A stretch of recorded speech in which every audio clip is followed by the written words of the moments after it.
This podcast is a member of the Place to Be Nation family. Visit us at placetobenation.com, the only place to be in your pop culture world. You are listening to the longest running weekly episodic comic book podcast in all of Place to Be Nation.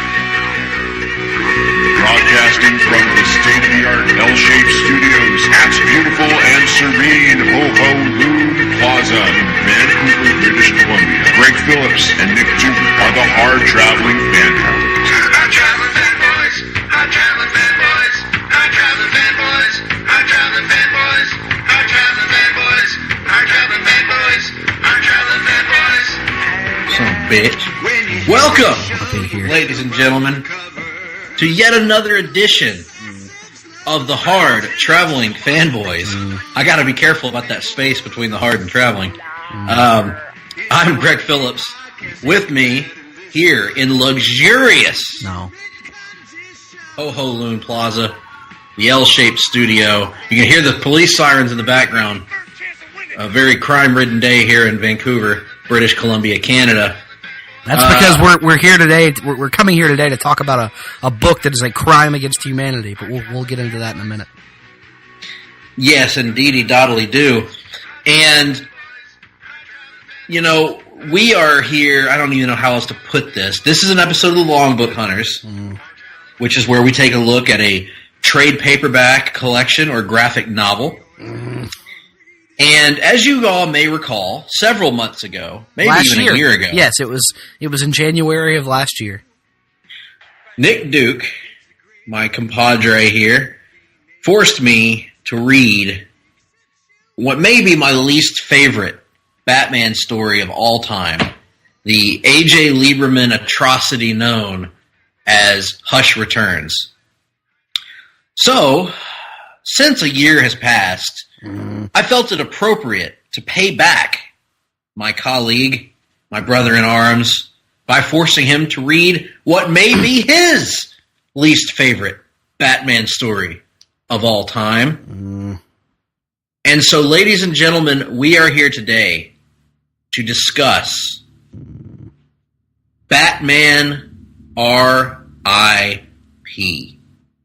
This, a story from 2008, drawn by Tony Daniel and written by the illustrious, the brilliant Grant Morrison. And, before we get into that, folks, we are recording later in the week than usual. We're recording on a Thursday. And I just want to say, in the past on this show, my companion, my brother-in-arms, as I mentioned earlier, Nick Duke, has often cast disparaging remarks my way, sarcastic remarks my way about delays to the show. Well, the last few times that we've been delayed, seems to always be Nick Duke that's causing the delays. No. It seems to be circumstances outside of my control. Oh, what were the circumstances on Tuesday night, Nick? No, why do you got to focus on Tuesday, Greg? Why can't you focus on Wednesday? Because you had a legitimate reason on Wednesday night, and I would put you under the fire for that. Put me under the fire, or aren't you just a noble soul? Aren't you just a bleeding heart? Aren't you just filled with compassion? I am. They used to call me Compassionate Greg. Our readers don't care. Our listeners, our readers of our audio podcast don't care about listening to this. Let's move on. No, they could be. Some of our listeners may be the same people that read our columns back in the day. The same 6 people. It's probably the same 7 people. Yeah, that's a good point. So Tuesday I came home and I fell asleep on the couch. And when I woke up, I was so discombobulated and exhausted and just went back to sleep. So I didn't do the podcast. There you go. Is that what you wanted to hear, Greg? Are you happy now? Does that make you feel like a big man now? Do you feel all proud of yourself now? It makes me feel like I'm packing grapefruits right now instead of little plums. Makes me feel huge balls, tiny dick. That's the tradition here in Ho-Ho Loon Studios. Yes, that's right. You want balls so large that when you sit down, you squish them. And a penis so small that you can't see in the microscope. If it were just a genitals weighing contest, we'd come out quite favorably, I think. What are we talking about? Why are we talking about this at the beginning of this show? I don't know. This is ridiculous. I don't know. Ridiculous. Anyway, This is stupid. Why are we talking about all this? Is This whole episode is going to be stupid. Or is it to distract us from what we have to talk about here? I don't know. This is the worst thing. It's just. Are you ready? Yeah. Are you ready to talk about John Mayhew and Mangrove Pierce and Simon Hurt and Le Bossy? You mean Monsieur Le Bossy? El Sombrero. And El Lump. Pierrot Lunaire. God. Knight and Squire. No. The others? No. No, I'm not. Quite frankly, I'm not. Oh, I'm not. What about the Bat Radia?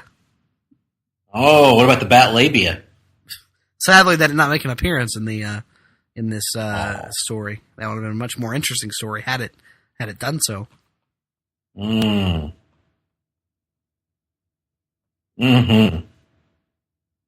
Well, here we are already.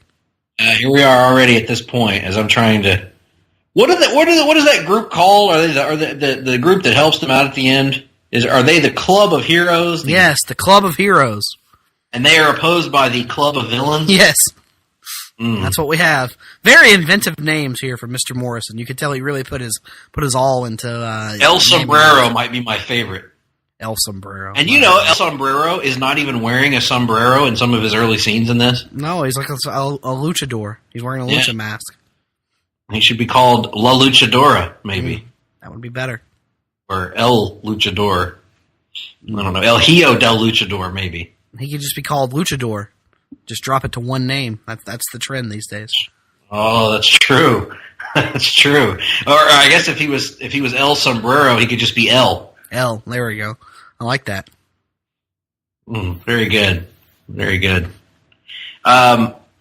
In any event, we have to get started on this somehow. So, I suppose. In 2000 and what was it, Nick? 2006 that Grant Morrison took over.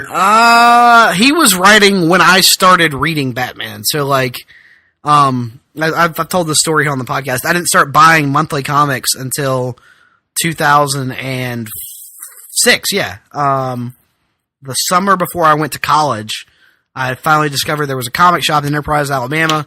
Drove over there and put all the Ultimate Marvel books as well as Batman and Detective Comics on my first ever pull list. And when I started reading in May of that year, Grant Morrison was writing Batman, and we were off and running from there. I had not come in time for Batman and Son. I had just missed that, but I believe I would have come in right around the time of the resurrection of Ra's al Ghul, which was a story that bounced back and forth between Batman and Detective Comics, if I recall correctly. Yeah, so around that general time, Grant Morrison took over essentially the control of the Batman character, right? He's writing the main Batman book. He's not writing Detective Comics, but he is kind of guiding the path of DC's most popular character. Sure. Morrison, we've talked about various times on this show, has a long and storied history in comics. He's considered an A-list creator, known for All-Star Superman is probably his most famous work. But, Arkham Asylum would be up there, I think. Arkham Asylum, A Serious House on Serious Earth, which was done back in the early 90s, his first work with Batman. Is that not technically late 80s, if I recall correctly? I thought it was 1990, maybe 89, but it's right around there. And he's done, of course, big runs on the X-Men, New X-Men in particular. JLA is another book that he might be most well known for. You could make an argument for. He's done pretty much every character under the sun. Just about he's written. He's currently writing Green Lantern, and he is because ruining my absolute favorite character in comics wasn't enough. Now he has to come out after my second favorite character. So Morrison is known for. October of 89, by the way. Morrison is known for his, shall we say, eccentricities. He is known for writing very trippy, out there, some say complex, some say convoluted comics. And it all depends on your outlook on it. Some of these books have been received very well. Some of these books have been very divisive. as is the case, Nick, I understand, with a book that you are reading for another podcast right now. But the one thing that's been consistent about Grant Morrison is he has always had a very devoted fan base. Oh, God. That believe him to be infallible, the equal or superior to one of his great enemies, Alan Moore. They don't like each other at all, and they've been battling through their words since the 80s, basically.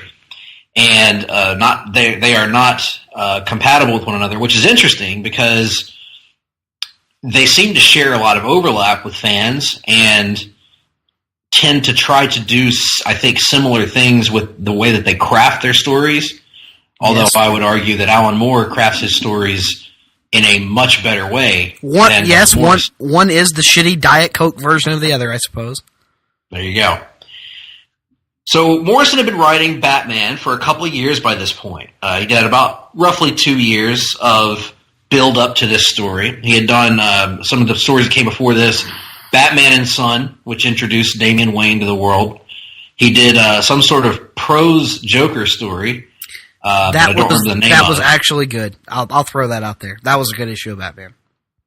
And he follows that. He precedes R.I.P. I believe this directly preceded it anyway, with a story called The Black Glove, which introduced a concept called the Black Glove, which is different than the Club of Villains, apparently. Yes, the Black Glove is different from the Club of Villains, even though it's the same fucking thing, and shares members in common. Yep. Yeah, I wasn't really sure what exactly the Black Glove was by the end of this book, but we'll get. The Black Glove is five villains. It's 5.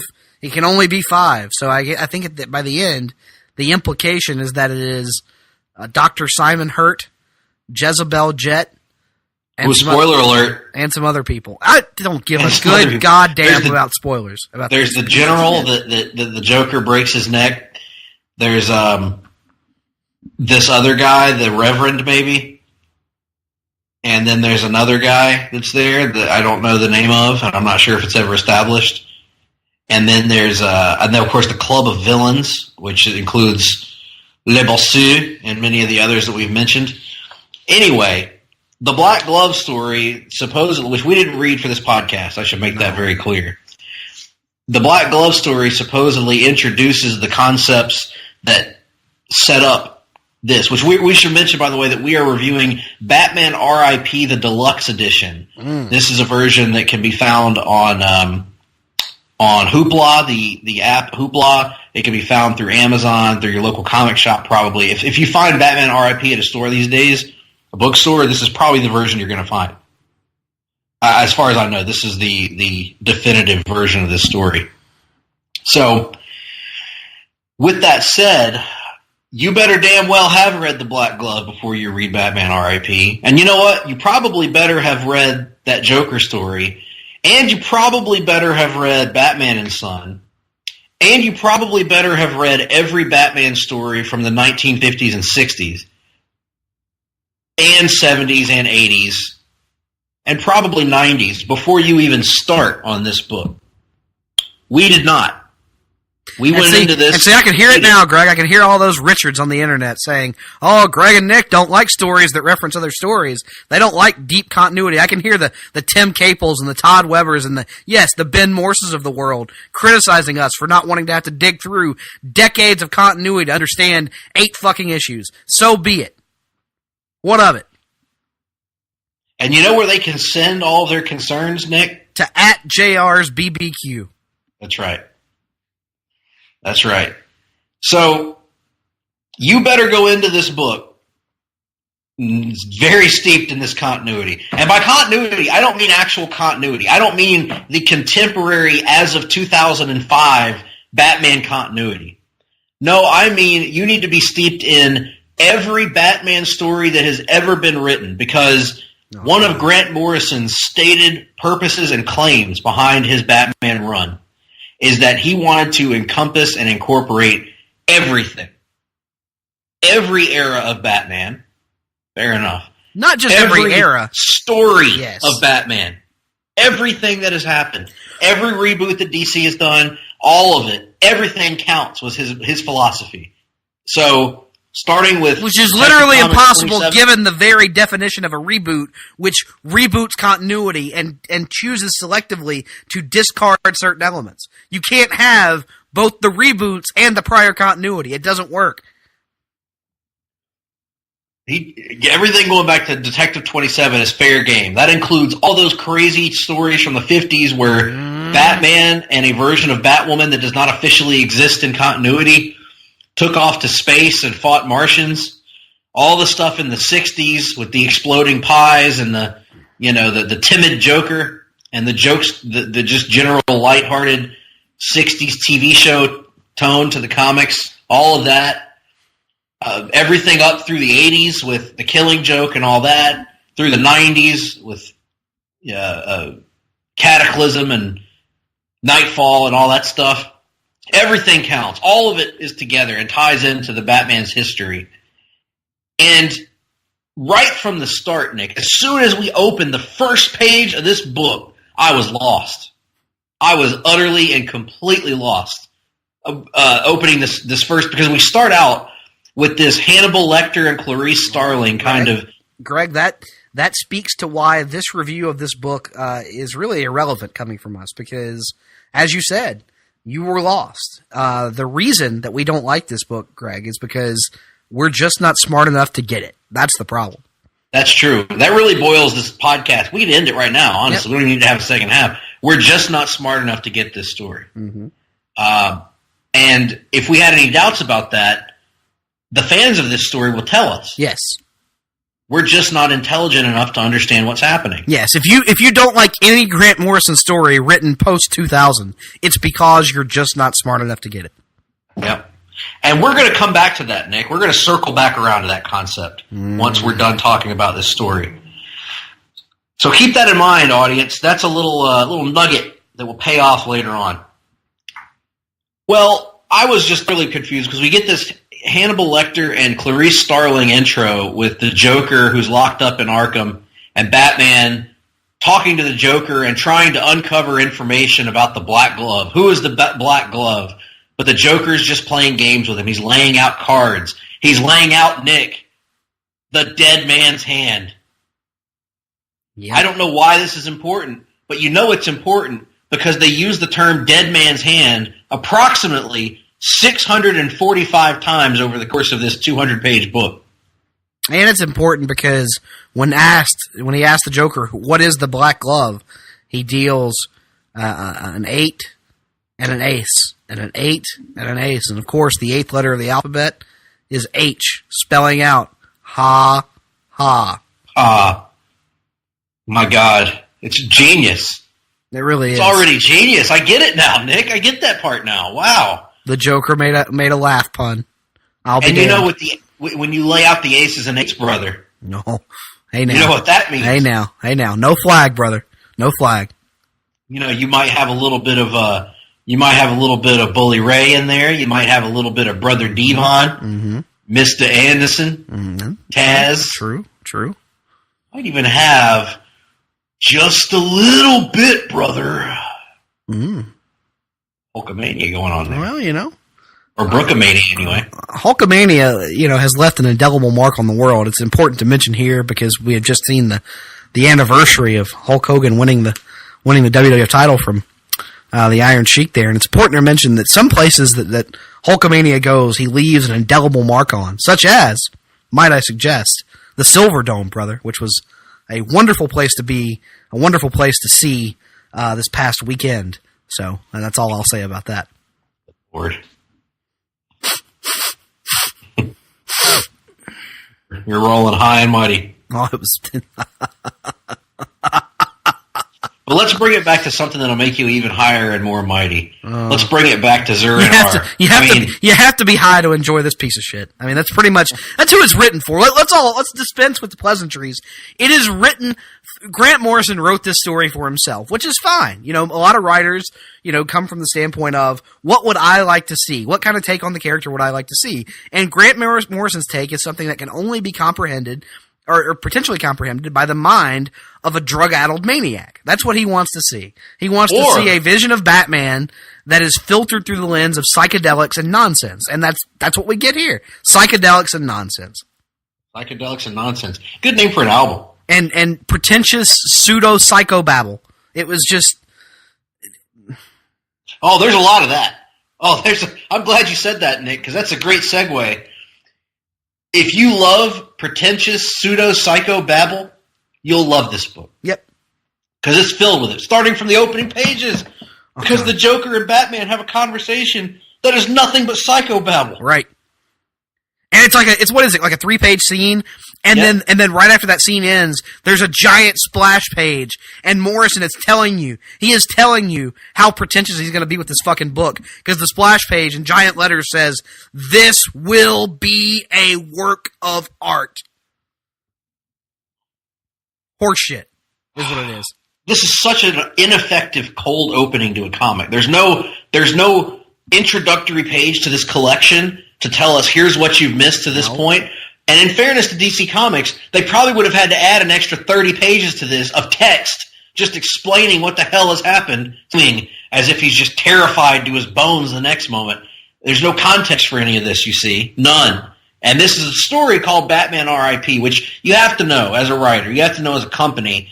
A bunch of people are going to buy this story because you are teasing the death of Batman. Now, wait a minute, Nick. I know that is a little out there to tease an event and call an event something that revolves Batman and then deliberately not deliver on the event that a bunch of people are buying the story to read. He delivered upon it, Greg. It was because the idea of Batman, Bruce's idea of Batman, died and then was resurrected, you see.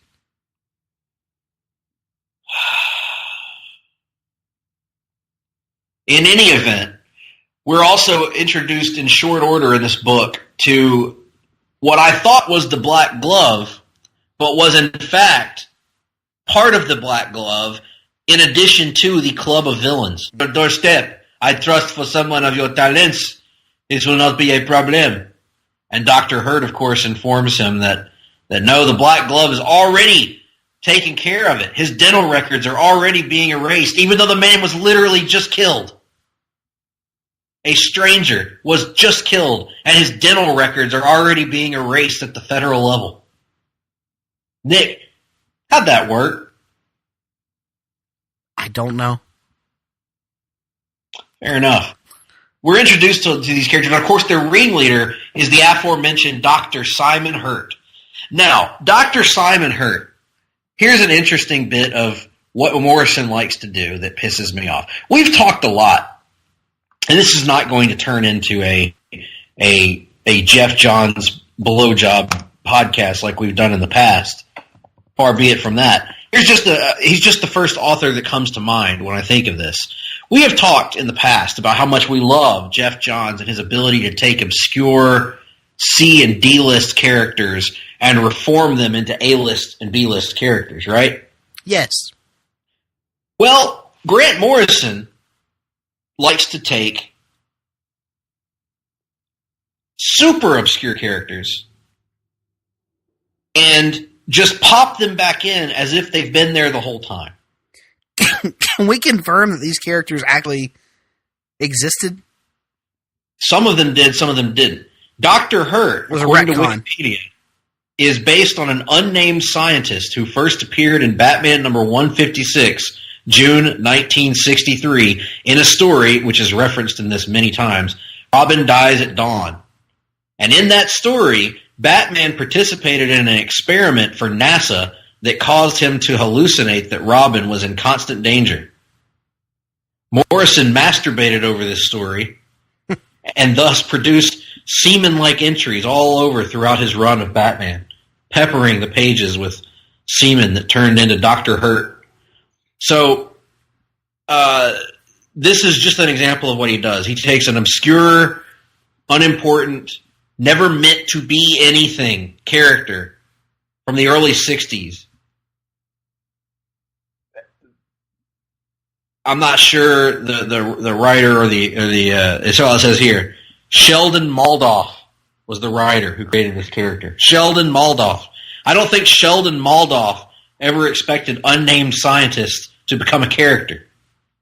But this hallucination thing, this experiment with NASA, becomes the basis for literally his entire Batman run to this point, Morrison's. Because we find out through the course of and the doctor who works on him, the scientist, is Dr. Hurt. And Dr. Hurt is back all these years later, revealing that he's had a master plan, of course, this entire time to undo Batman. And now he and his Black Glove, which is revealed to be a group of only the richest of the rich, high rollers who gamble on people's lives, they've come back, and now Dr. Hurt's unveiling his master plan to undo Batman, humiliate him for the world, and all in the name of glorious crime. You follow me so far, Nick? Sure. So Dr. Simon Hurt is very ambiguous. We don't know his background. We don't know anything about him. He is the main villain of this piece. And he's kind of presented as a rather boring, rich, generic Batman villain in the beginning. He wants to undo Batman, and he uses a lot of cliches. He talks about the glory of crime. We're doing all this for crime's sake, to bring darkness into Gotham. And, of course, he talks about the danse macabre, which means, Nick, the dance of death. Oh, boy. You see, everybody has to get an invitation to show up to the Black Gloves. Danse macabre. And wouldn't you know it, the Joker gives Batman his formal invitation to the danse macabre. This is just the stupidest fucking thing. Like, it is trying so hard, Greg, to be intelligent. It is trying so hard to impress you with how brilliant, with how nuanced it is, that it comes across as the most self-important, pretentious piece of shit I've ever read in a comic book. Employment line. Damn, Tony. No, and that's I mean, it's a part. But if there's you think there's no like connection between Dan DiDio in charge of DC, full control, and Grant Morrison re-emerging in the last year, like, you know what I mean? It's just one of those things. Like, he's in love with this kind of bullshit. Like, it's just both of them. Fuck them. I don't give a shit. Fuck them. I mean, this Dr. Hurt, he's just not a nice fella. He has the danse macabre. He brings in le bolsé, el sombrero, which means the hat, Nick. I remember that from Spanish class from high school. And all these other characters that we are so familiar. For some reason, there's like 9 French characters, and I've never quite understood why there is both a Monsieur le Bolsé and a Pierrot Lunaire. I've not quite understood that, but there it is. Nonetheless, they're there. We don't get any of the other classic Batman villains in this story, Nick. No, because if you're going to do a story about the ultimate defeat of Batman, it would make no sense to use the deepest rogues gallery in all of comic history. Instead, let's create a bunch of new shitty villains that literally would pose no physical or mental threat to Batman whatsoever. It is never explained adequately in the pages of Grant Morrison's Batman run why fucking Le Bossu or El Sombrero or even Simon Hurt would be any kind of a threat to Batman. It makes no sense. And here's the other aspect of this. So I'm going to touch on this before we get to the part later on where we circle back around to the fandom of this book. How many times in my life, if I had a nickel for every time in my life that this happened, I would be a rich man, that I have had to put up with online people shitting and pooping and shitting all over the death of Superman and Nightfall for a variety of reasons, but primarily, this is the reason that it comes down to the most, that Doomsday and Bane are shitty, new invented villains, and that if anybody was going to take down Batman and Superman, it should have been Lex Luthor and the Joker that took down those two characters. By God, they loved them some Black Glove. It just goes to show that 90s bad, Morrison good, even if they're doing the exact same thing. And even if one of them is comprehensible, where the other is a because one is being written for a general audience, and the other is being written. Everybody wants to bitch and moan about how kids don't read comics anymore. Well, gee, I wonder if part of it is because grown adults can't keep up with what the fuck's going on. What do you think? What do you think a kid would make of this? If there's like a 13-year-old that picks up his first Batman comic and it's like the first chapter of Batman R.I.P., he's going to think to himself, what is a Dr. Hurt? Who is a Jezebel Jet? And why is Batman making love to her right in front of Robin and Alfred? And why is Alfred crying and masturbating? And why is Robin not being invited to join in? Yeah, so that's another thing. Dr. Hurt is his own enigmatic figure. We'll get back to him. We are also introduced here to the love of Bruce Wayne's life. Yes, the love of his life. Not Selena Kyle. No. Not Vicky Vale. Vicky Vale. Not Silver St. Cloud. Not that one reporter lady from Batman the Animated Series, whose name I don't remember. Not Vesper Fairchild. No, the love of his life is Jezebel Jet. That's right. Oh, Jezebel Jet. Now, why, if you're Bruce Wayne, the smartest man in the world, do you not suspect that a woman whose name is Jezebel is indeed going to turn out to be a Jezebel? Nick? Especially when, like, she is verbatim laying out the villainous Black Glove's viewpoint in the second issue, where she is saying, wait a minute, Bruce, but what if all of this is just in your head? What if you're just crazy? What if you're just damaged? What if you're just messed up in the head? Which, what a unique angle to take on a Batman story. Maybe Batman is emotionally and mentally damaged from the events of his life. Huh. That's a new one. Yes. And I thought, when I was reading it, I was like, well, that's kind of I could see that being an interesting story if you tell the story that Batman has created his own villain for himself, subconsciously. Maybe there's something you can do there. It might be trippy, but could actually be a fun and intelligent, thought-provoking story. But, of course, that's not where they go. But she introduces the concept. So, but wait, Nick, I forgot. I shouldn't have even posed that question to you, because he did know. He knew the entire time. He knew it from the moment that he started falling in love with her.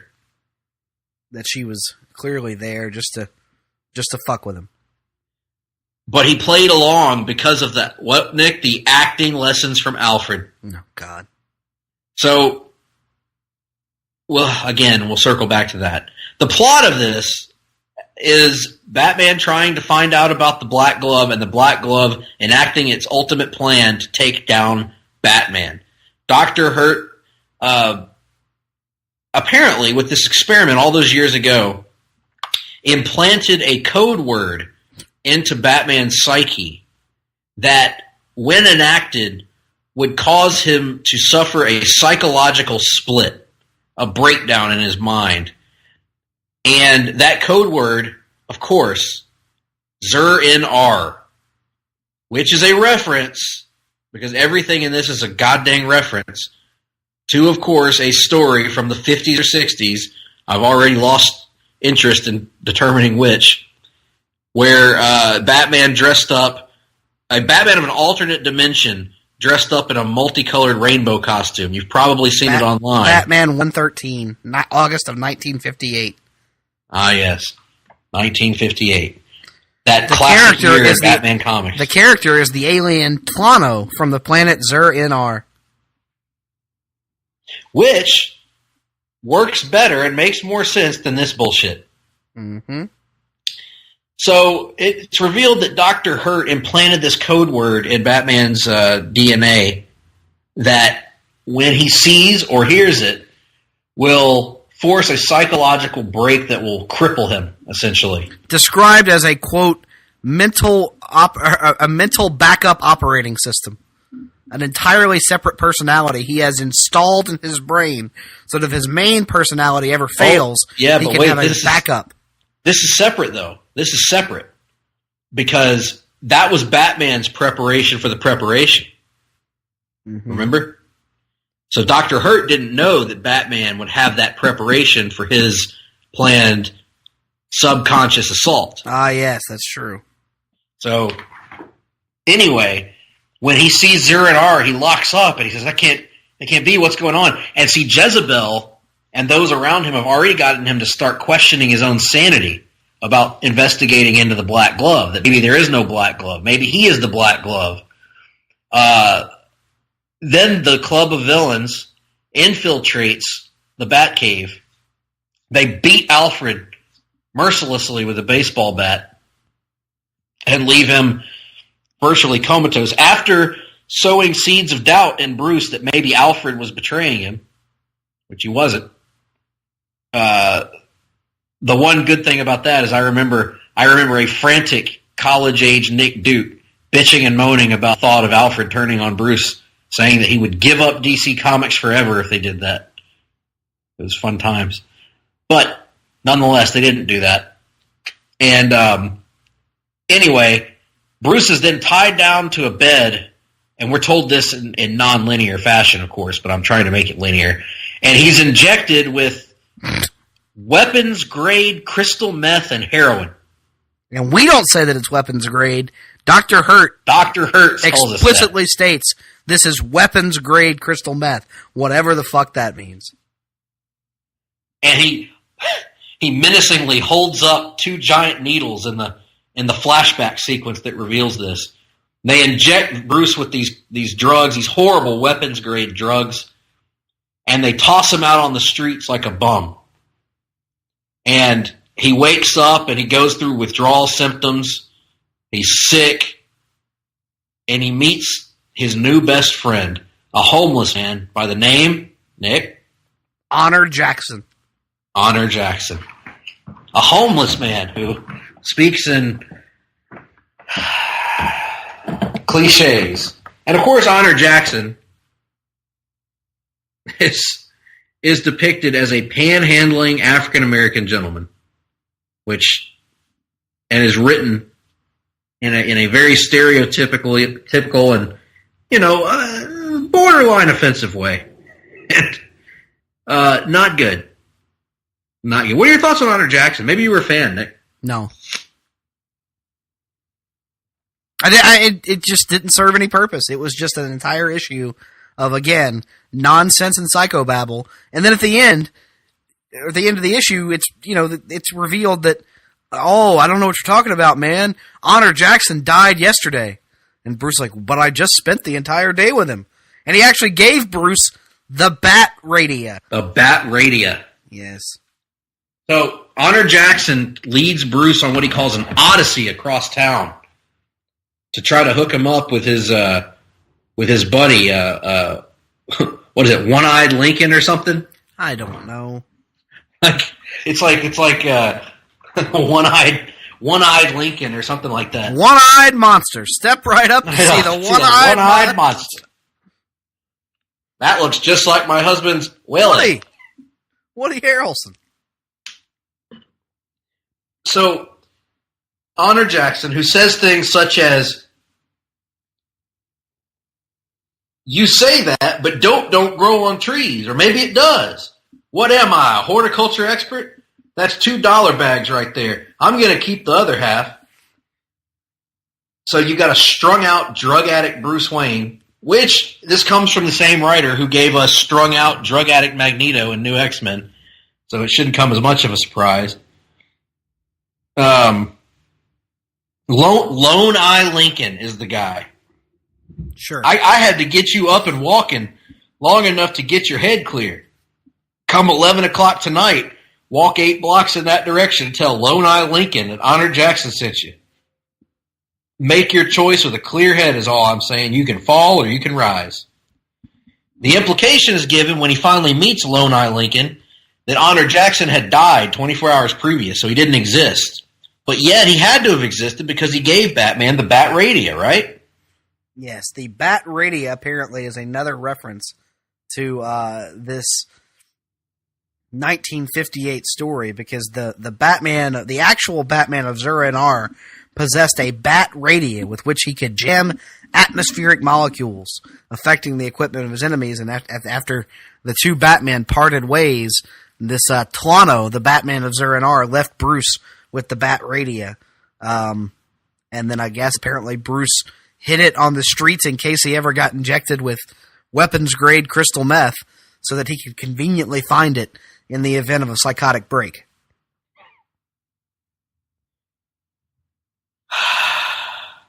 So Bruce finally gets that sorted out, sort of, but then he starts hallucinating, or is he, that a small, impish version of himself is floating around on his shoulder, talking to him. This, of course, being Batmite. I don't know much about the history of Batmite, but I know he was around in the Silver Age.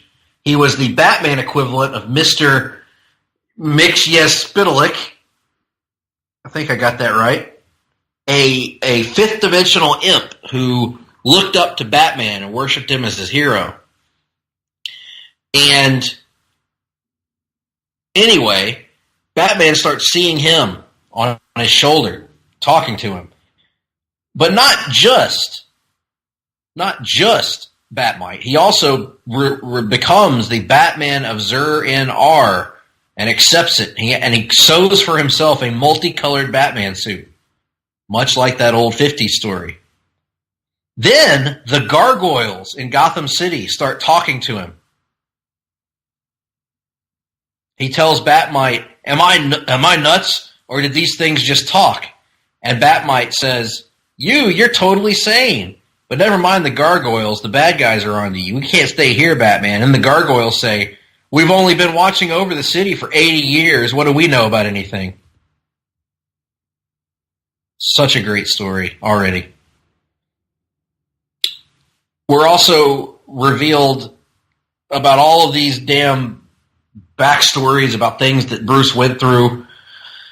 Meanwhile, we still don't know anything about the Black Glove. We're learning a little bit. They break Joker out to invite him to their Danse Macabre, which is their fancy name for luring Batman to Arkham Asylum so they can bury him alive. The Joker says a bunch of babbling nonsense that means nothing. And meanwhile, Dr. Hurt is either Thomas Wayne, who he claims to be, Mangrove Pierce, an actor who once played Thomas Wayne, apparently, the Devil, God almighty, a servant of Darkseid, or Darkseid himself. We don't know. We can only try to read between the lines. Now, in fairness, the Darkseid stuff only comes out later, in a later part of the run. So that's not fair to really hold that on this, but we do have speculation that he's the literal devil. So that's enough, I think. Or Thomas Wayne, who the Black Glove puts out evidence that Thomas Wayne was a drug addict who had orgies on the weekends and actually organized the shooting that killed his wife, and it was supposed to kill his son, but Joe Chill lost his nerve. And so now Thomas is back all these years later to try to take out Bruce the way he should have when he was a child. Or to have Bruce pledge himself to the Black Glove. But of course that's not true. Or at least we don't think it's true. So all of that's going on. And we also get appearances in this book from the Batman supporting cast. Alfred, who of course gets beaten with a baseball bat. Tim Drake, who gets run around town by the members of the Club of Villains as they're trying to bring him in. And my personal favorite, Nick, Dick Grayson, Nightwing, who gets beaten up by who? I don't know. I don't even remember who beats him up.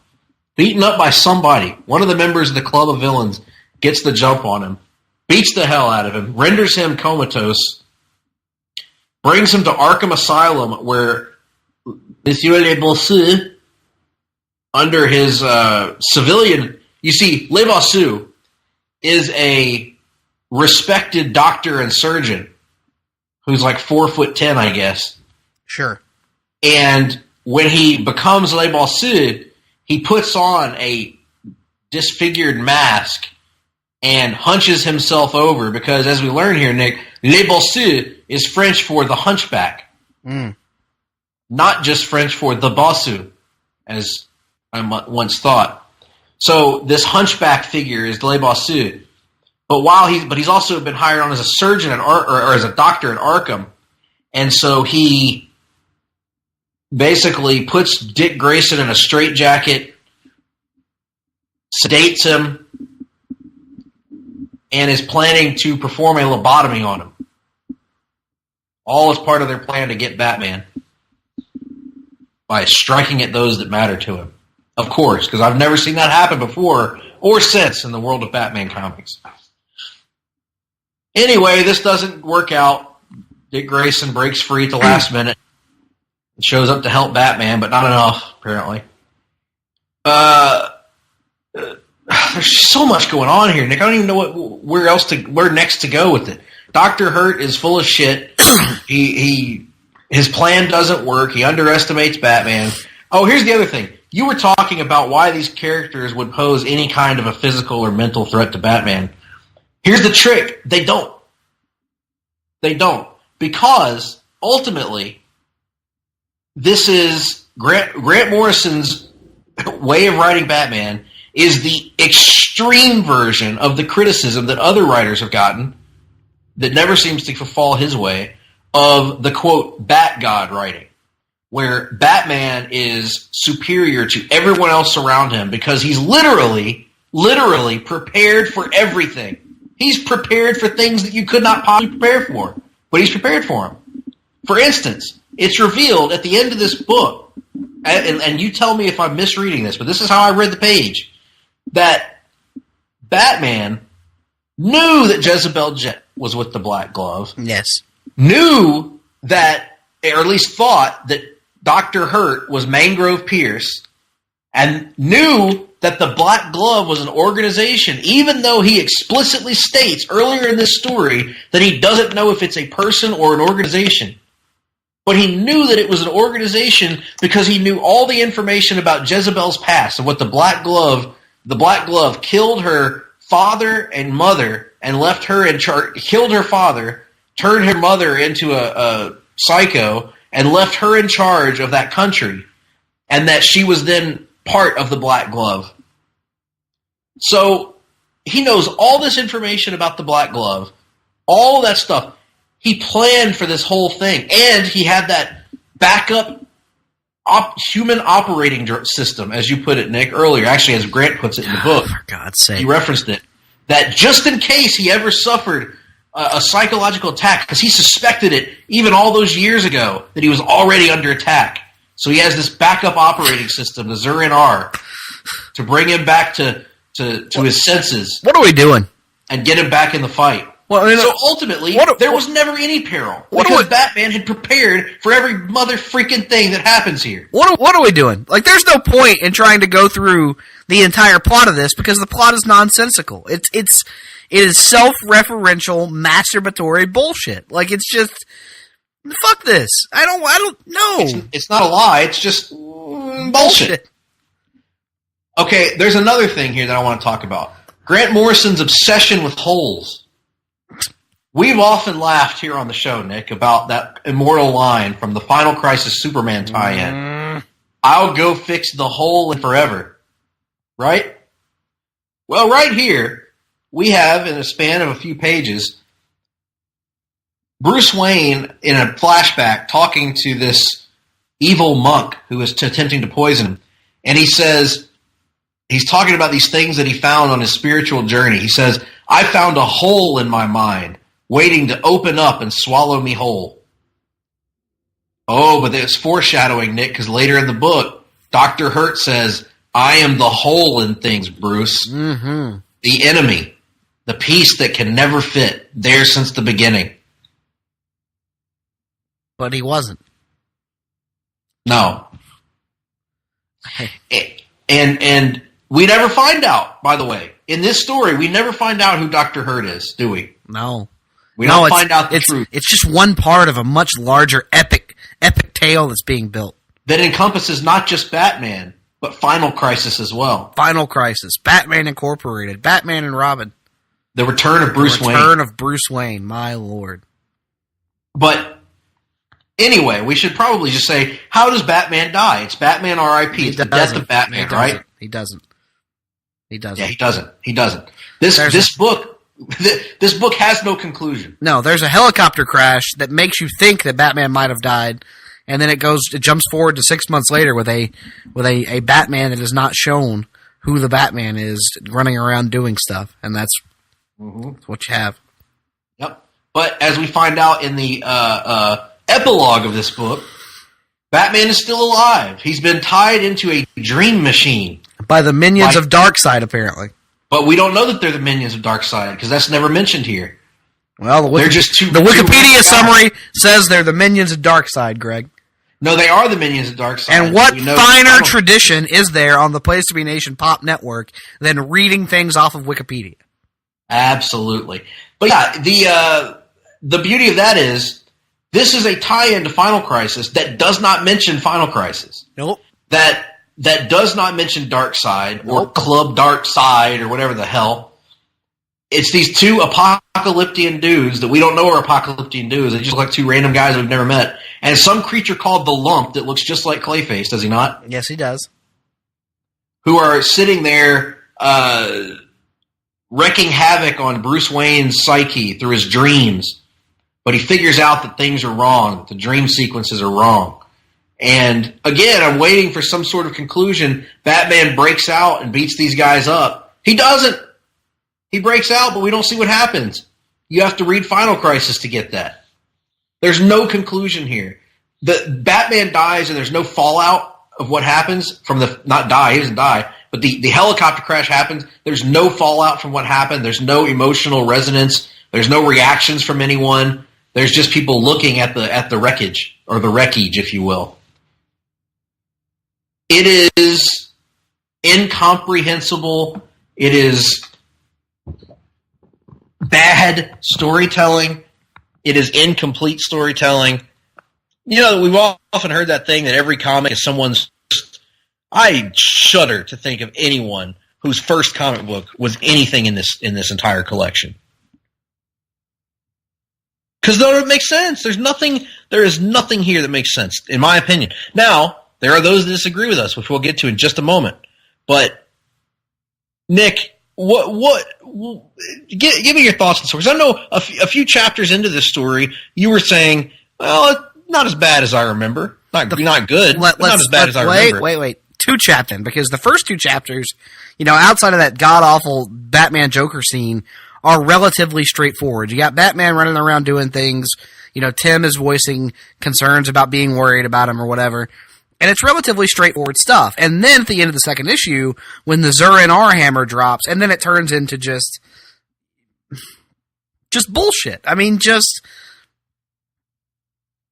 unintelligible, pseudo-intellectual horseshit. I don't even really know what else to say. There is nothing redeeming about this book to me. There is nothing that makes it worth revisiting. There is nothing that makes it worth recommendation. There have been bad stories before that have outstanding art, but Tony Daniel is, to borrow an old Blog of Doom phrase, he is the Cody line of Batman artists to me. Like, he is where mediocre lives.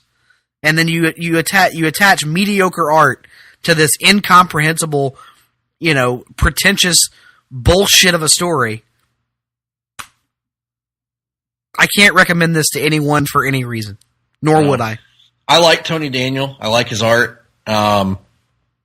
Unfortunately, I think his figures here are really good. I like the way he draws Batman. I like the way he draws Joker. I like the way he draws all these people. But unfortunately, it's so dark and the storytelling is so muddied in terms of what's going on and who's where and who's fighting who, that it does nothing to enhance the clarity of an already convoluted story. So while I respect him as an artist, this is not his best example of his work. And in addition to that, the story, the dialogue, everything is just so incomprehensible, pretentious, up its own ass that, again, I can't recommend it to my... I would only recommend it to my worst enemy to read, to say, you know what, here's a good usage of your time. I want you to pore over this and give me a book report on it explaining what happened. It's just not good. But you know what, Nick? Maybe we're the problem. Of Have you ever course thought we about are. that? No, obviously we are. We discussed that earlier. I mean, the only reason we don't like the story, Greg, is because we're just not smart enough to get it. Because our minds aren't open enough to really be accepting of Grant Morrison trying to do something different with the Batman mythos. And it's our small, closed minds that cause us to not like this story, Greg. We are not woken, as it were. Listen, you know what the word is that shows how brilliant this is, and all you have to do is write it, and suddenly it'll become apparent to you that this story is brilliant. That word is deconstruction. Oh, deconstruction, yep. Because, you know, you can make any comic book sound great if you just use the word deconstruction when reviewing it. It's a deconstruction of the Superman mythos. It's a deconstruction of the X-Men concept. It's a deconstruction of Batman. So I think so. I'm going to read some people. Let's read to the folks out there some alternate perspectives on Batman R.I.P., Nick, just to balance the scales a little bit. I think it's only fair, right? Sure, go ahead. This one comes to us from Thom Dunn, THOMDUNN, of Tor.com. Science fiction, fantasy, the universe, and related subjects. How Grant Morrison's 7-year Batman epic is becoming the ultimate definition of Batman. This came to us near the end of Batman R.I.P. in 2012. He says, I'm going to skip a little bit here. He says, as with much of Morrison's work, his extended run on Batman was full of several recurring motifs. But perhaps the most interesting through line in this story has been the constant presence of Bat analogs, wannabes and replacements, heroes who, by will or requirement, have attempted to become the Dark Knight themselves, and villains who have aspired to supplant him. Morrison uses this device to deconstruct the identity of the Dark Knight and explore precisely what it is that makes Bruce Wayne tick. What does he have that the other heroes don't? Why does this man of all people get to be the Batman? Really deep stuff here, Nick. Do you have one? Oh, I might have a couple. Let's see here. We'll just trade them back and forth here. Yeah, let's go over to... Hold on a moment. Make sure I got a good one. No, that's not quite good enough. Oh, here we go. Here's one from Sci-Fi Now. Grant Morrison's Batman is the best since Frank Miller.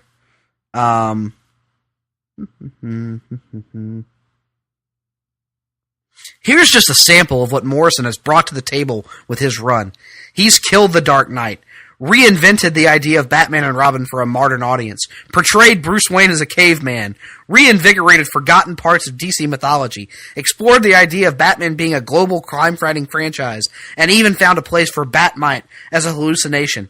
The end result is an ambitious body of work that has taken risks at every step, yet retained critical and commercial success throughout. This is an unprecedented, all-angles take on the DC icon that will be reflected on fondly in years to come. For me, the fundamental appeal of Morrison's epic comes down to the maturity of his take on Bruce Wayne. Morrison's Batman encompasses every era of the character that has come before, from the gritty Frank Miller tales that fans revere to the campy dynamic duo stories that were prevalent in the 50s and 60s. In Morrison's depiction of Bruce Wayne, they all count as part of this character's colorful life, both good and bad, with each iteration representing a different part of Batman's biography. The figure Morrison conceived was a Batman at the very peak of his powers, bolstered by these many shades of of insane experiences. That's powerful stuff, Nick. I've got one from my personal favorite online comic book critic, Chris Sims. who is nothing if not a giant pretentious douchebag. Anyway, but here's his review of Batman R.I.P. or of in general. Somebody sends him a question to his Ask Chris column. Batman R.I.P. What exactly is going on in this book? I like Morrison, but I do not follow the plot. He says, my friend, you've come to the right place. I generally think Grant Morrison gets a bad rap for writing superhero stories that are too complex. But R.I.P. is a story with a whole lot of moving parts that can be pretty hard to keep track of, unless you're the kind of person who has been obsessing over the details of 75 years of Batman comics for their entire life. Fortunately for you, that's exactly what I am, and that's the reason why Batman R.I.P. is probably my favorite Batman story of all time. And really, it doesn't get that confusing until you start trying to figure out if the bad guy is just a man in a costume, the actual devil, Bruce Wayne's father, or a horrifying hyper-adapter sent back in time by the god of evil's Omega Sanction, which also possessed the Riddler into trying his hand at black magic. He says, the first big point about Batman R.I.P. is that despite the title, Batman doesn't die in it. I remember this being a pretty big bone of contention among readers back in 2008, who had been sold on this being a big Death of Batman story. On the one hand, that's understandable because DC certainly billed it as such. On the other hand, the very first page of Batman number 676 has Batman yelling, "You're wrong. Batman and Robin will never die." A word balloon that I'm like 90% sure I'll have tattooed on my body at some point. And Morrison is nothing if not a writer who plays fair with his audience. But wait, Nick, there's more. Yes. When I scroll down this, I'm trying to get to his overall point here. He has an overall summary here. Oh, he also mentions this about, I'm trying to find what he says about Jezebel Jet. Come on. Jezebel Jet.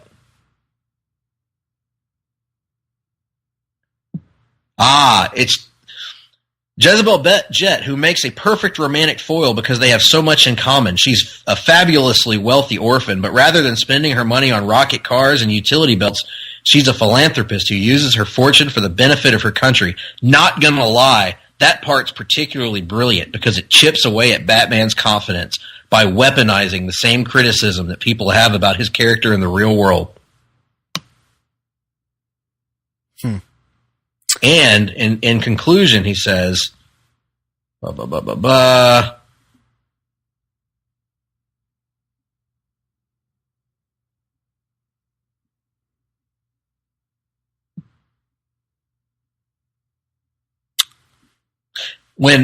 the one thing you have to remember, this is a good way to explain the story to us.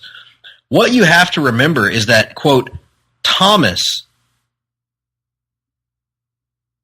always lies. And so when Batman tells Thomas that he's actually Mangrove Pierce, an actor who was framed for murder years ago and joined up with the Black Glove, we have no reason at all not to believe him. At every point of this story, Batman has been one step ahead of everyone else. Awesome stuff here, Nick. I don't have a name on this one, but here's a piece from What Culture, Pro Wrestling. Or not pro wrestling, excuse me. 9 reasons Grant Morrison's Batman R.I.P. is a masterpiece. The number 2 reason he lists on his countdown of 9 is negative fan reaction / the fulfilled premise. And he says Batman R.I.P. is a challenging read. It's one of the reasons why it's such a great Batman book, because it has so many layers and interpretations, not to mention ingenious storytelling methods and an enormous amount of imaginative scenes and ideas all thrown in mixed together by a genius writer at the top of his art form. But it's not a standalone book. You need to have read Batman and Son and The Black Glove before coming to R.I.P. to get the most out of it. If you read this as a standalone book, and it's not really meant to be read as such, then you're going to be confused. And I think some people who read it this way had their confusion manifest in anger. That said, I'm sure there were more than a few who had read the preceding 2 volumes before R.I.P. and still didn't like it, which is fine. But it is a demanding read, and Morrison's books have, more than many others, shown how comic books, particularly superhero comic books, can be as intellectual and as complex complex as any contemporary novel. To this end, the stories are unlike other Batman books and tend not to follow a linear plot or an obvious message. And this can bother some people who prefer to have their stories spelled out to them. They'd rather not engage with a story beyond what's written on the page, whereas Morrison is willfully asking the reader to meet him halfway with some of his books, Batman R.I.P. being one of them. It's also important to note that Batman R.I.P. is Morrison taking a Batman apart at the psychological level, which is reflected in the fractured and non-linear storytelling. You have to fill in some of the scenes in between the panels yourself. Maybe, bizarrely, some readers felt cheated because they expected Batman to die for real and only saw an ambiguous explosion followed by some issues that clearly showed him alive. Of course, there are some people who simply don't like don't like Morrison's writing style, full stop. And that's why they don't think much of R.I.P. or any of his books like The Invisibles or All-Star Superman. And that's fine too, but they're wrong. Grant Morrison is amazing. They're just wrong. We're just wrong, Nick. That's what it comes down to. Oh, here we go. And the final reason why it's a masterpiece is entitled Number 1, A Work of Art. Following the Batman Joker Dead Man's Hand prologue is a page where a young Bruce Wayne is shown screaming in the rain, and a massive quote announces, "What we are about to do will be a work of art." And that's exactly what they did. Morrison sets out to tell the most Batman story ever, and he does it with R.I.P. Morrison throws everything at Bruce in this book, and he's still going. Not only that, but shortly after the book he ends, he goes up against Darkseid in Final Crisis. As much as I've talked about this book, I know I haven't explored every aspect. I've spoken to friends who have talked at length of their own interpretations, and its meaning that have differed from mine. You probably have your own interpretation of R.I.P. That's part of the brilliance of this book. It's also a Batman book for grown-ups. Sure, Batman started out as a comic for kids, but his readership has changed over time, and I would say his audience is largely made up of people over 18. So it's wonderful to have a writer like Morrison writing complex, engaging, and thought-provoking stories like Batman R.I.P. It is a work of art for all of the reasons above and more, and it's Batman, the best kind of art.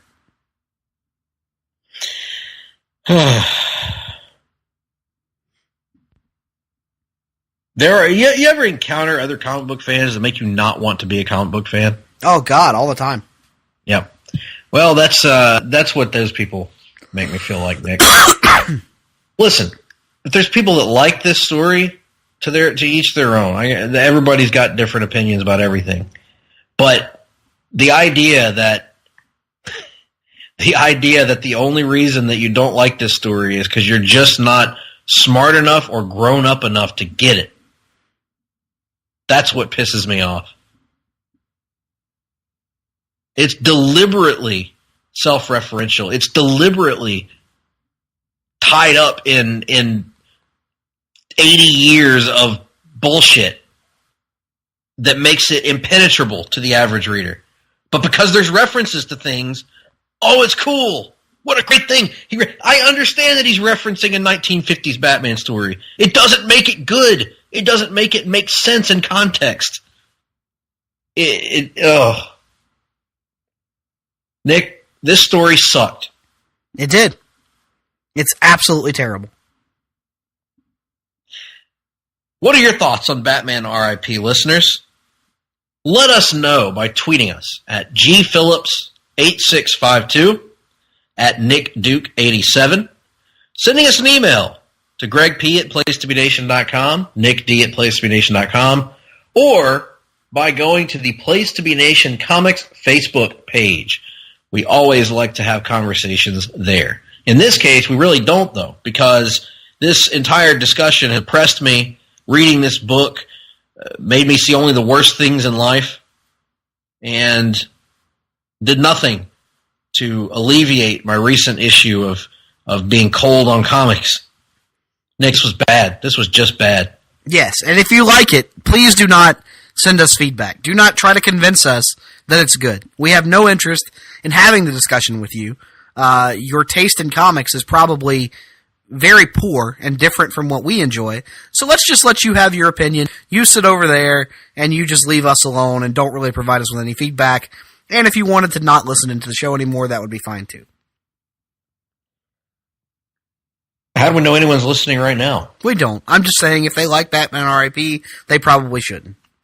It could be a funhouse mirror version of ourselves. As Chris Sims is trying to explain that perhaps Thomas or perhaps Dr. Hurt was a funhouse mirror version of Batman's father who secretly hated his family and wanted them murdered. Instead of a Danse Macabre, Greg, we should have a Danse Obese. I think we should, which would be any Danse that we attend, right? Because we're obese, you see. Yes. Anyway, this sucked. We're going to move on. When we come back, if we still have any energy left, we're going to hit you up with our usual stuff, reading and watching in the rundown, right after these messages. Promotional consideration paid for by the following.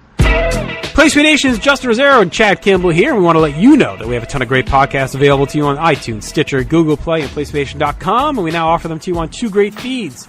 On the PlayStation Wrestling feed, we bring you the Mothership, the Place to Be podcast, Main Event, Survey Says, Wrestling Warzone, a Monday Night Wars podcast retrospective, No Holds Barred, Jeff Learns Wrestling, and our monthly pay-per-view reaction shows.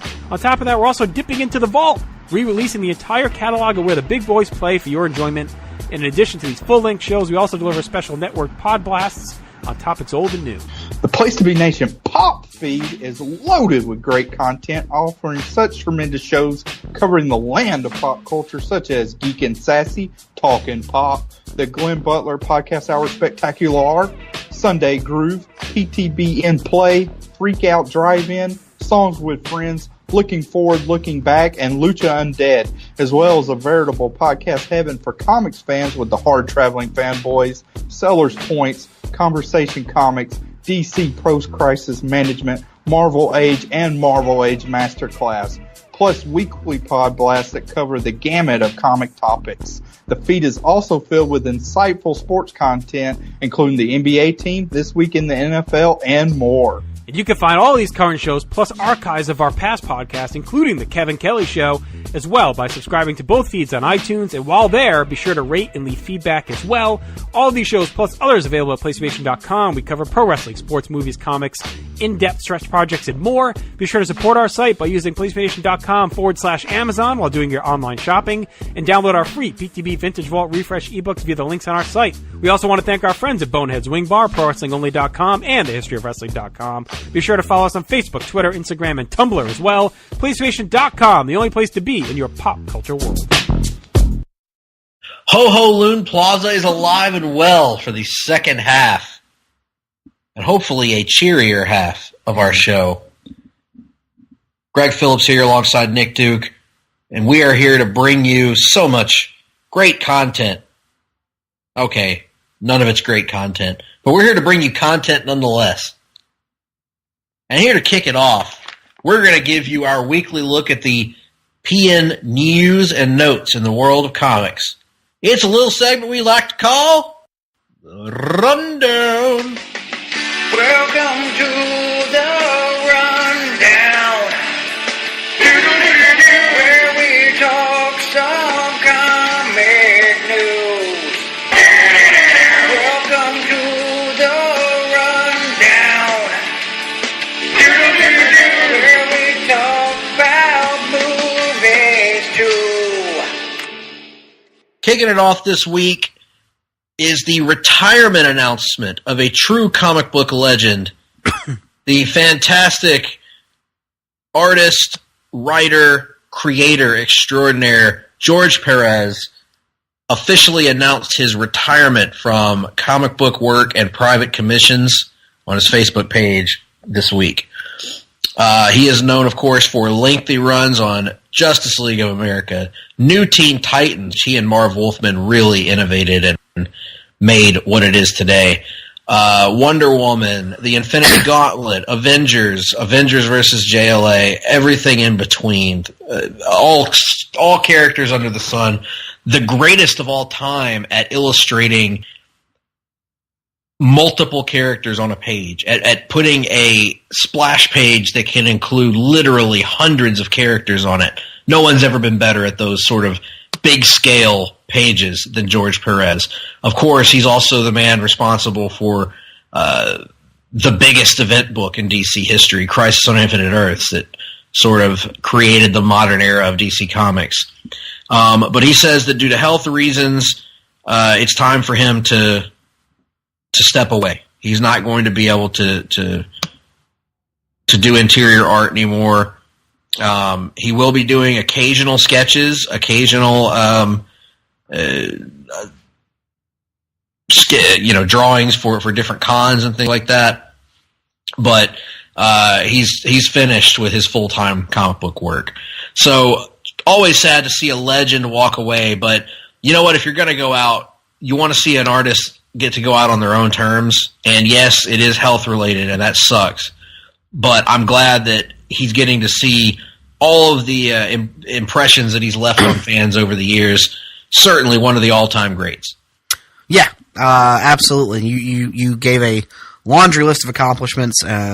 His legacy in the industry is much larger than any mere bibliography can do justice to. But a true legend, and like you said, good to see him go out on his own terms. So big ups to Mr. George Perez.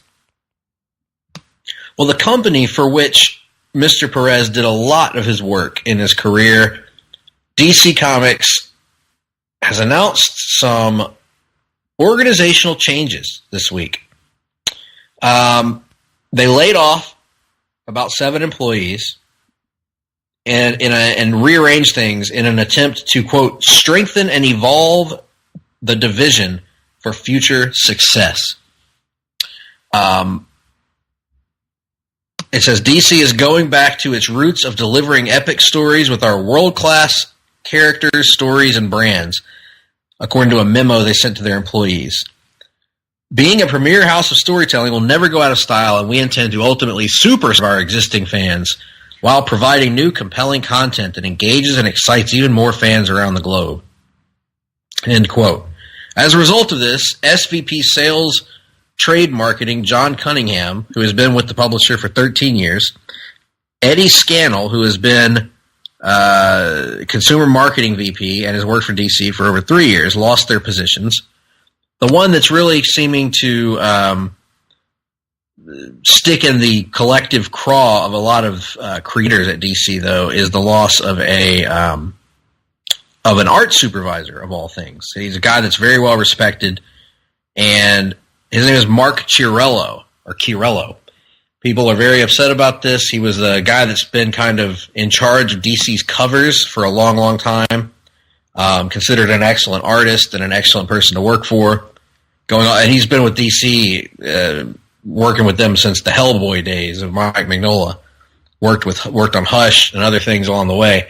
He's been laid off. So big changes are going on, and speculation that our old friends at Bleeding Cool indicate that perhaps some editorial changes could be coming in the summer months. Nick, your thoughts on all this? Obviously, it always sucks to see anybody lose their job. You know, I don't know much about Mark Chiarello. I don't know his reputation in the industry, but if creators are upset, there's probably a good reason for it. I did see a piece the other day that DC is publishing fewer comics now than it has in quite some time, just in terms of physical issues being brought to market or trade collections being brought to market. And you and I have made no secret of the fact that we'd like to see a change in editorial. You know, I love Jim Lee, but what do we really know about Jim Lee's tenure from an editorial standpoint? What great story ideas has Jim Lee brought to bear? We don't know. But the big one is it is high past time for Dan DiDio to be shown the door as the publisher or editor-in-chief or whatever his title is now of DC Comics. He no longer needs to be in charge of the creative direction. And while I know he just set up his own exterior, studio to work on, to do contracted work, the short list for that job, if a change is made, should be one name long, and you know who it should be. So that's all I have to say about that. Yeah, I too am hoping for editorial changes to go on there at the company moving forward. Not necessarily. I don't want to see. I love Jim Lee as well, and all that. But and I'm sure there's a lot of folks that are fans of Dan DiDio. But I just think that after all these years, a change could not be bad. Because what we've seen is we've seen a lot of unique initiatives over the years at DC, and ultimately they seem to get us back to the same place, which is not a position of familiarity and not a position of love. So, in any event, let's move on to the next story here, which is that Target is kind of joining in on the 100-page giant game that that DC has also gotten into with Walmart. As you know, they produce these 100-page comics for Walmart that I actually haven't read any of these yet, Nick. I haven't even seen one of these. Have you? Yeah, I've seen them, but I've not read them. But they're pretty popular, I guess, with Walmart. So now Target's getting in the game, and DC is putting out a book called DC. It's an anthology based on the DC Primal Age Funko toy line. This debuted Friday at participating Target stores on an end cap in the toy section, and includes stories by Marv Wolfman, Louise Simonson, Jerry Ordway, and more. That's pretty exciting, Nick. More. Anyway, good list of creators here. I gotta say, the concept doesn't really appeal to me that much. Yeah, me neither. I saw some of the Primal Age toys at Target the other day. The designs, and it was, like you said, conceptually not really our thing, but at least Target is getting something out of the deal, and it's not being exclusive to Walmart. Although if you compare the just the concepts of the titles that each is being given, I'm far more likely to read the Walmart stuff than I am. Oh, 100%. Yeah, I agree. I wish we could get some of those creators on the Walmart titles just to see.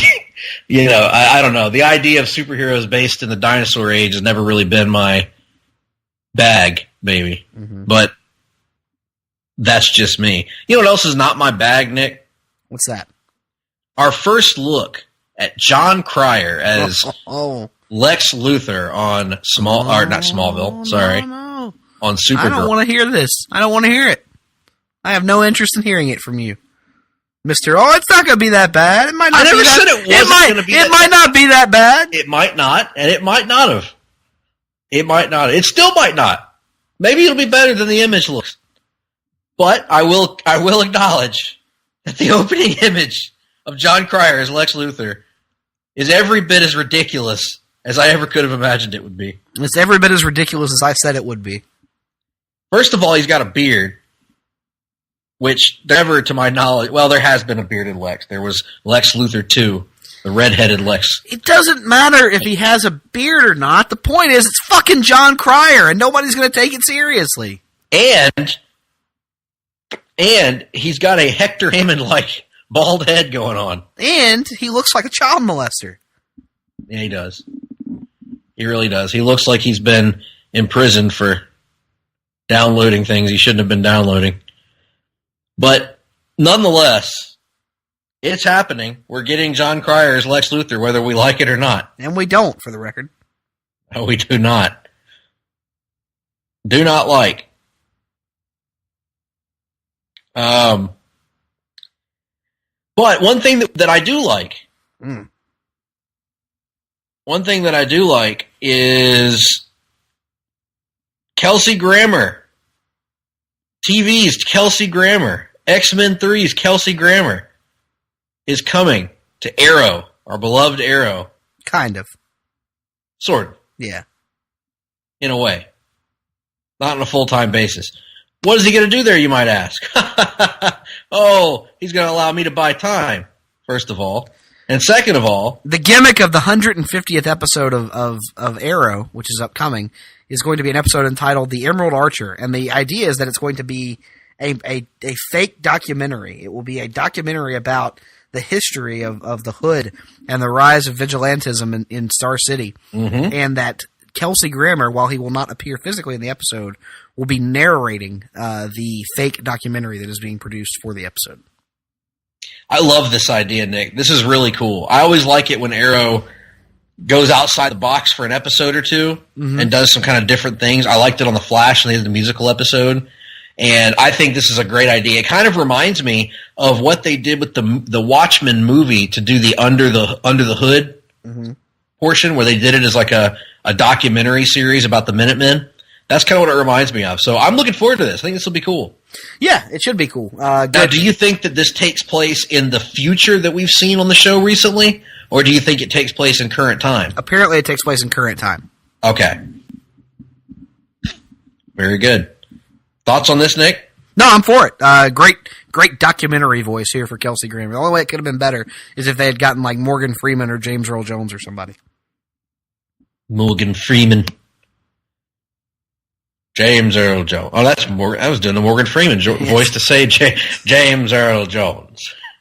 Yes, you did. Anyway, also, there's another announcement that we're going to close things with this week. That is that Sandra Bullock, that's right, movie star Sandra Bullock is developing Mark Miller and Greg Capullo's Miller World series Reborn into a film for Netflix. She will be producing it, and the Lego Batman movie's Chris McKay is slotted to direct it. I don't know the first thing about Reborn, but this is pretty exciting for Misters Miller and Capullo, is it not? Yeah, I don't know anything about Reborn either, but this is part of that deal that we had talked about a while back on the show where Netflix had acquired Miller World and various properties therein, and they were going to begin to develop them for distribution. So when you consider that they've already paired up a pretty big name A-list actress here, this is interesting. So good for all parties involved, it sounds like. Absolutely. And with that being said, we wrap up this edition of the Rundown. Well, Nick, what's left? Of course, it has to be our long-running... Oh, wait a minute. Is that a noise I hear in the background? I don't know it. Could it be? Could it be the Ho-Ho-Loon ticker? Wait, what? Is it? Oh, sorry, false alarm. Oh, don't do that. That's not... I'm sorry. That's not fun. I'm sorry. I thought it was going to produce us something, but it didn't. That was manipulative, Greg. Well, it manipulated me, but we keep it in here just for such occasions. But in any event, we are here to bring you the segment that we do every single week here, where we talk about what we've been reading and what we've been watching. It's the segment known to the world as, Nick? Well, it's reading and watching, quite frankly.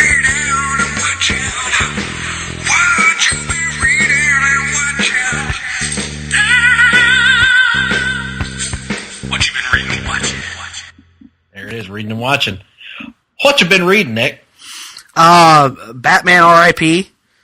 Some other bullshit that I'm going to talk about on another podcast that I don't want to. You don't want to spoil your thoughts on right now. Well, you are balancing the negative with the positive on that one, at least. I am. But that negative is a low negative. I wouldn't say balancing, because as good as the one thing is, the other thing is much, much worse. How about that? Yes. You can hear about that coming soon here on the Pop feed in post-crisis management, actually. Letting the cat out of the bag there a little bit. Oh, look at you telling tales out of school, as always. What's the... you told tales out of school last week. Spoiled your upcoming new podcast venture. Right. Which has been recorded and should be uploaded by the time y'all are hearing this. So check out my new podcast, Talkin' WCW, alongside friends of the show, Tim Capel and Jennifer Smith. There you are. In any event, I also have not been reading anything other than Batman R.I.P., so got nothing there. But I have been watching stuff, Nick. Yeah, some of our stories were back this week. That's right.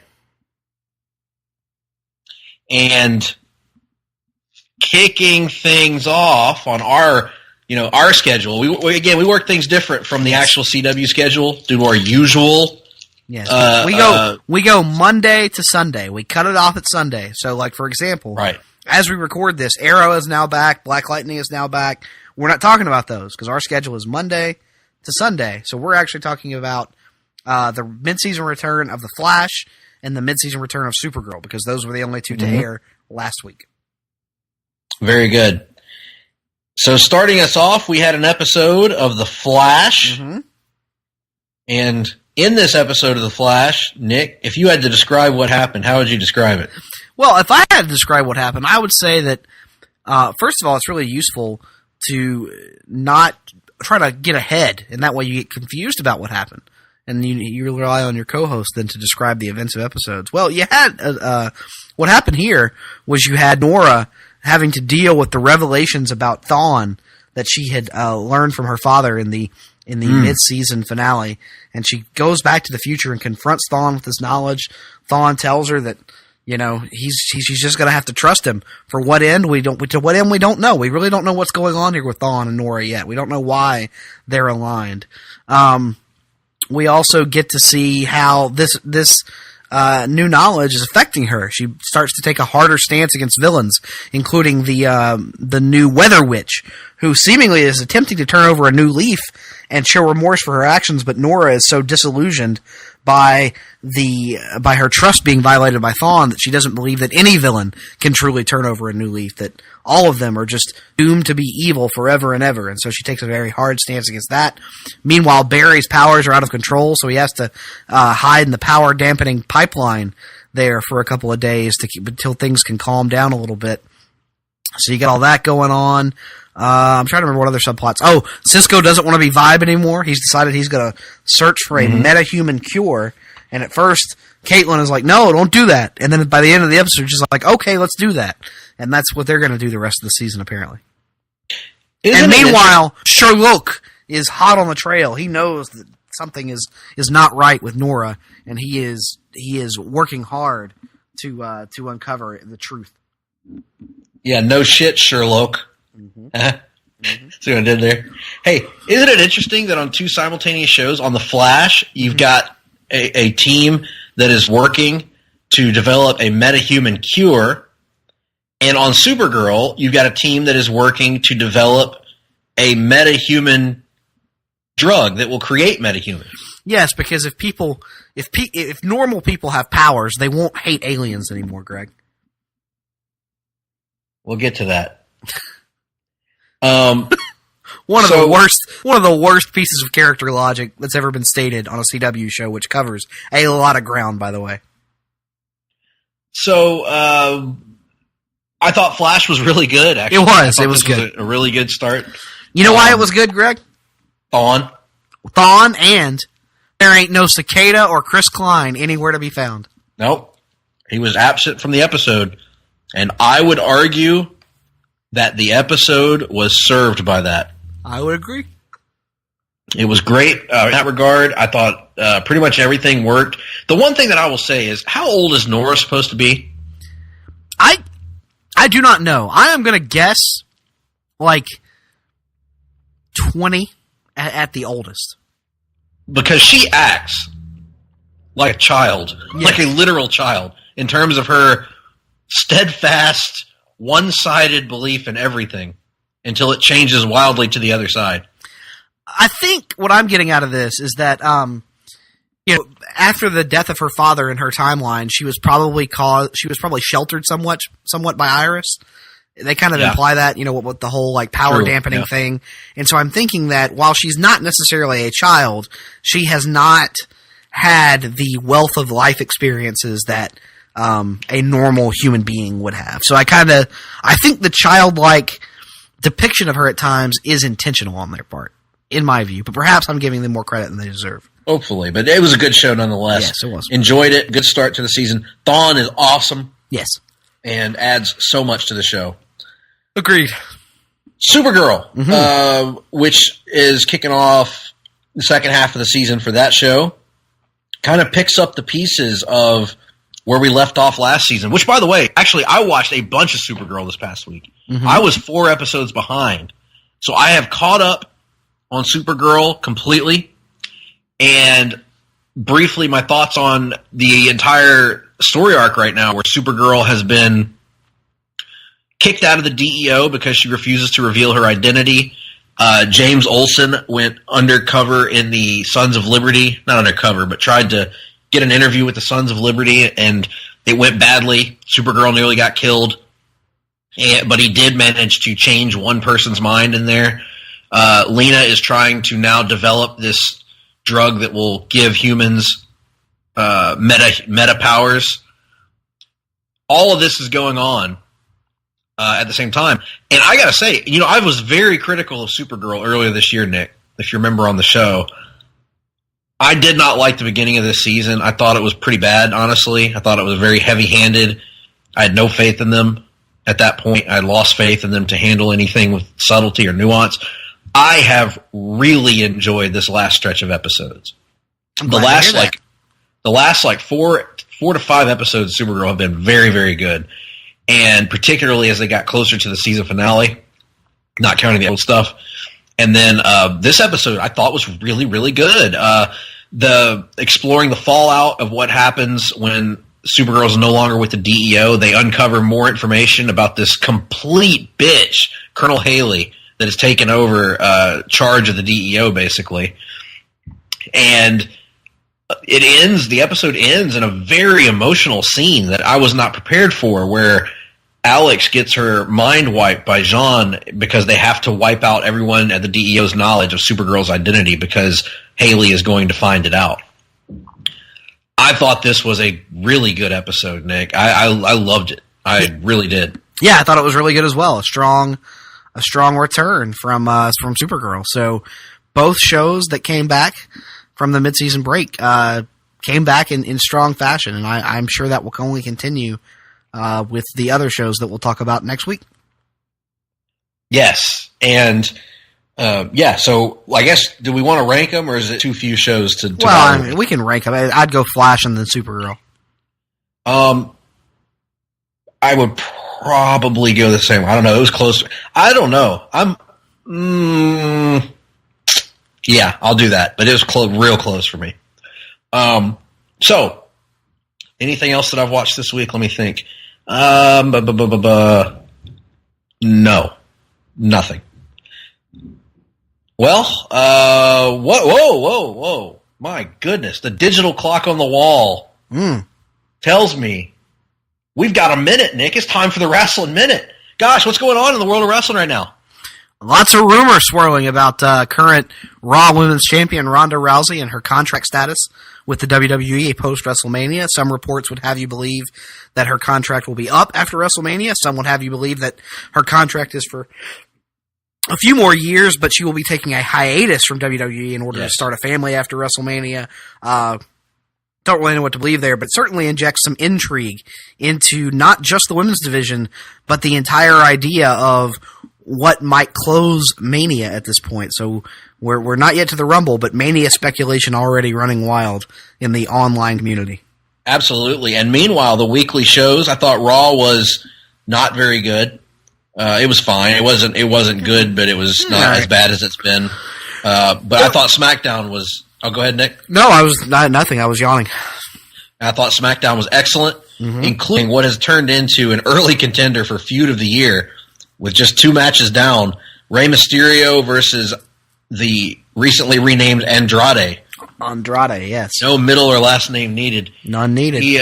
They have been, I know you haven't been watching SmackDown, Nick, but they have been absolutely tearing it up every week with match of the year potential type candidates, as vouched for by one harsh critic himself, Mr. Chad Campbell. So, man, they're match of the year. That means it probably got 3.5 stars.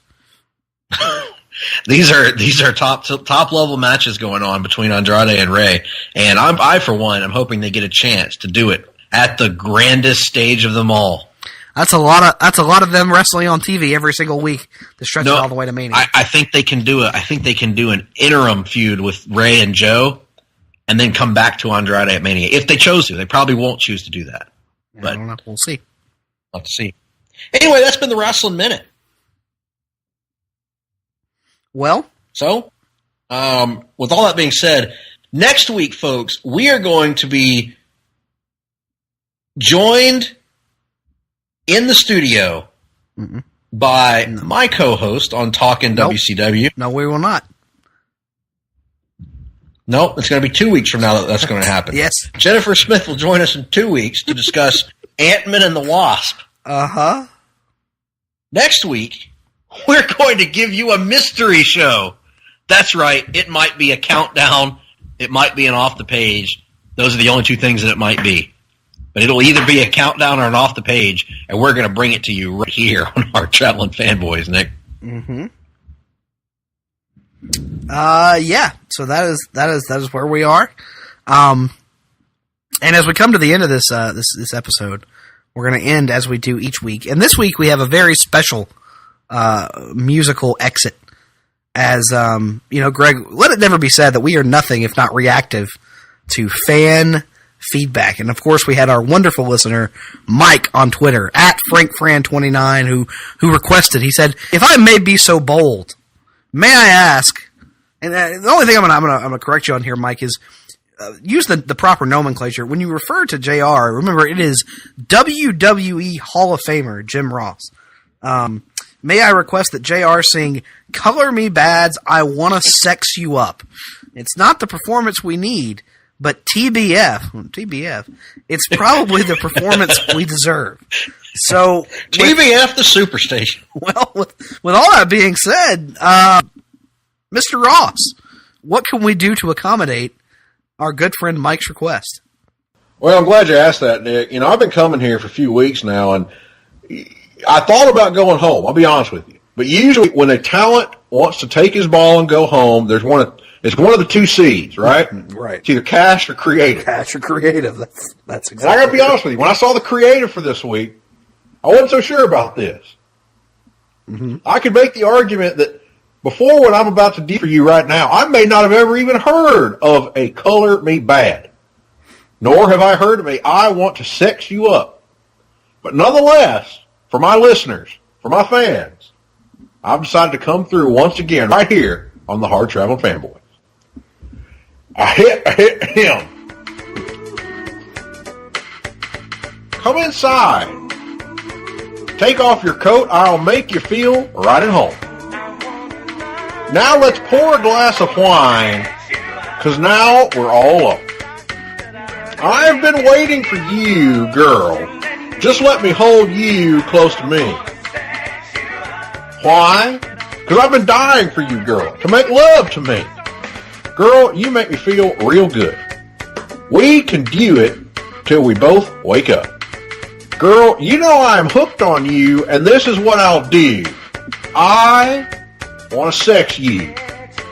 All night long. You make me feel good, quite frankly. I want to rub you down. I want to sex you up, quite frankly. Let me take off all of your clothes, including your boots, because this is going to be a bunkhouse boogie. Disconnect the phone so nobody knows. Let me light a candle. Let me see if we can make it better. Making love until we drown in the sweat falling off of my fat, which always looks better brown than white. Girl, you know it feels real good. We can do it till we both wake up. Girl, you know I'm hooked on you, and this is what I'll do. That's me, good old JR, want to sex you up. Making love until we drown, I want to sex you up. All that I want to do is sex. That's right, sex you up. All night. Girl, you make me feel good. I want to rub you down. I want to sex you up. My sweet love. All night long. I want to sex you up. Feels so right, it can't be wrong. Don't be shy, girl. Rescue me. I have one, folks, what I'm getting to right here. Maybe you're not following the gist of what I'm saying in this song. This is what it comes down to. Cliff Notes version, right? I want to sex you up. That's what I'm getting to.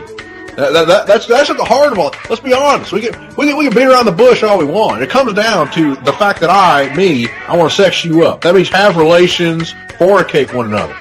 Open up your heart, and I'll set you free.